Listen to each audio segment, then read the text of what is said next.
Saya sudah memetakan, jadi saya semenjak dilantik itu, saya hampir belum pernah ngantor nih. Ngantor di meja istilahnya kan, tapi saya ngantor di desa-desa.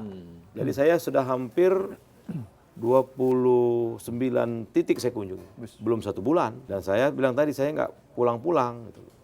Istilah saya itu belanja masalah. Belanja masalah, mapping potensi, sebenarnya ada apa sih di desa ini gitu loh. Nah, setelah saya lihat, sebenarnya potensi desa itu sangat besar, Mas. Contoh nih, ada potensi desa wisata. Pendapatannya itu bisa 1 bulan tuh 500 juta. 500 juta? Ada. Atau juga ada desa, baru kemarin saya lepas ekspor kendang jembe. Setahun 18 miliar loh pendapatannya. Ada lagi desa yang ikutin itu, setahun 28 miliar. Nah, saya mau mereplikasi ini, kenapa ini potensi sama, bisa, kenapa desa ini enggak? Nah, tentu kan persoalan kemauan dan komitmen aja nih. Nah, itu yang istilah saya itu mereplikasi. Jadi saya sekarang menularkan yang baik-baik di desa itu. Nah, saya lihat yang bergerak ini anak-anak muda semua nih, sarjana-sarjana.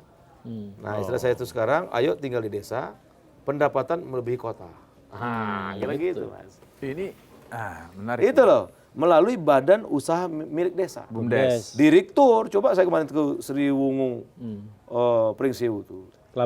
Lampung dia dibuat tempat wisata di sela-sela kebun sawit itu, pengunjungnya banyak. Dia direkturnya tuh masih muda, masih sarjana. Mengalahkan pendapatan Jakarta. Tapi kalau sama Pemret masih dengan Pemret lah. Ya saya belum tahu gajinya berapa. Nanti saya tinggal di desa dulu lah. Iya. Enggak, artinya gini loh, Mas. Kalau desa itu benar-benar kita potensinya itu kita masifkan, kita angkat permukaan, terus jiwa para pemuda atau siapapun lah sarjana itu kita geser perasaan yang tidak minder tinggal di desa, mungkin ya tragedi Jepang itu nggak terjadi. Tapi kalau terus nih orang menganggap desa itu terbelakang, terhina, minder, tidak punya masa depan, saya kira Korea dan Jepang itu bisa juga menghampiri Indonesia. Korea hari ini 83% tinggal di kota. Nggak mau ke desa. Nggak mau di desa. Tapi sebenarnya gini.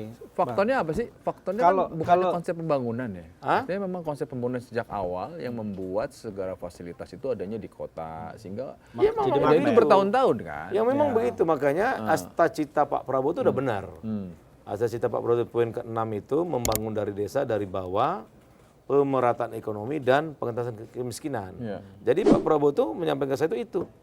Tolong asta citanya benar-benar implementasikan. Nah, caranya ya kan ada dana desa itu. Dana desa setahun ini nanti 2025 itu 71 triliun. Besar kan? Satu desa masih 1 miliar. Ya lebih kurang 1 miliar lah. 1 miliar. Ada yang 1,6, ada yang 800, ada 1,2, tapi kalau dirata-ratakan 1 miliar. 1 M, oke. Nah, 1 miliar ini saya mau ada jejak lah. Contoh saya bilang ini. Kalau para pemuda, para sarjana itu mau menggerakkan badan usaha milik desa, dengan adanya dana desa, misalkan tadi 1 miliar untuk ketahanan pangan 200 juta. 200 juta ini bisa dikelola untuk bisnis kan? Ya. Ya, misalkan dia ngebun cabai, ya ngebun cabai nggak nyangkul lagi dong. Kan bisa ada bantuan mekanisasi dari pertanian. Pupuk sudah siap. Nah, dari 200 juta ini dia tumbuh kembangkan, cabai misalkan bagus, dia jual kan bisa keuntungannya 50%. Bisa dari 200 juta jadi 300 juta, aja 100 juta keuntungannya. Kenapa ada istilah gemerlap ibu kota? Kenapa ada istilah? Jadi ada faktor juga gaya hidup. Ada faktor juga orang sebetulnya secara ukuran kelayakan hidup di desa mungkin sudah cukup. Tapi apalagi memang sekarang, begini, nah kalau itu juga menurut saya jadi sih- pertimbangan nggak orang kemudian? Iya, ya wajar lah kalau orang ke kota. Ya contoh saya, kalau saya nggak merantau mungkin saya jadi petani hari ini. Iya. Ya kan? Iya. Nah, tapi itu kan masa lalu.